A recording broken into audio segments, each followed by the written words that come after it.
बाटोहरू त सानो सानो देख्दो रहेछ तपाईँकोमा क्लियर आउँदो रहेछ उताबाट खिच्नु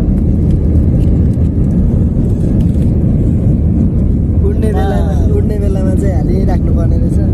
नेपाल छोडिसक्यो हामीले गैच